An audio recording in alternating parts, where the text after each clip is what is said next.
Living on the down low is a term coined several years ago to describe heterosexual men who are secretly homosexual. They maintain the pretense for their marriages or girlfriends or careers. Here to discuss this more is Pastor Michael Stevens. He is the author of a groundbreaking book on this very subject when it comes specifically to the black church. Pastor Stevens, we welcome you here this morning. Good morning. Thank you for having me. All the way from Charlotte, North Carolina, I might add. First of all, why did you find it so necessary to write this book? Were you seeing something in your church, in the black church in general, that caused you concern?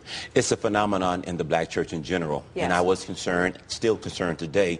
It's a grave issue that needs to be addressed in the black community, particularly the black church.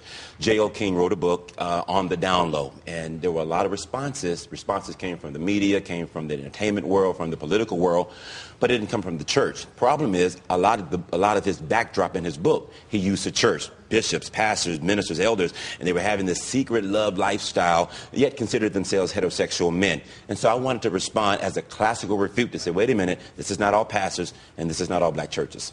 But the fact is, let's say with the Catholic Church in general, and the black church as well, the stuff that is happening that shouldn't be happening is happening. Absolutely. It's happening, in the Catholic Church, these men took a vow to celibacy, whereas in the black church or the non-Catholic church, these men are married, and these men are supposedly able to have their relief in their marital vows and to be able to have an answer, where now they're using this down low lifestyle as a secret under the radar situation. But Pastor, underneath all of this, you have a challenge that homosexuality is not widely accepted in the church. Absolutely. So talk about your response to that. It is commonly known that the African American church is a very conservative institution still today.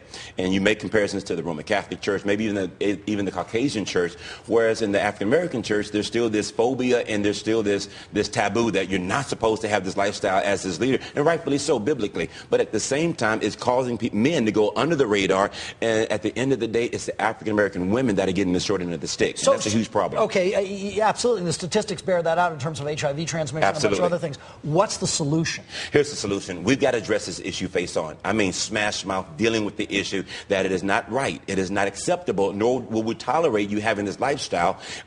Whether you're a pastor or a layperson in the church, it's not accepted and it shouldn't be. So the church, I call it, as the scriptures say, answering the truth with love. We've got to do it in a loving way, but we've got to stand on the truth. I think, and I'm believing, I'm a firm believer that it can make a solution and make a difference. Pastor, this has made national headlines, this topic, Yes. because of Bishop Eddie Long.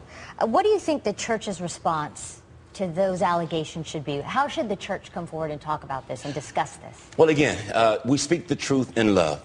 Problem is, a lot of times we speak the truth, but we don't do it in love, which makes it look like we're real homophobic and we're just no nonsense. And then we show a lot of love, but we don't stand on truth. With the situation, again, we call them allegations, and of course it's an if situation at this time. I think the church should address Eddie Long. He should not have had, if these things are true, he should not have had a lifestyle where he couldn't open up and tell someone. But again, we've created that culture to where, as that proponent or that type of leader, you're not to have any flaws, and if you do, keep them to yourselves. Unfortunately, look what we're seeing coming out of the press. Forefront of this, it seems, and so you must have had people open up to you, and that. What kind of reaction? What is it? A form of relief for them? What do you? Well, of course, because we're the church, we're praying, and we should pray.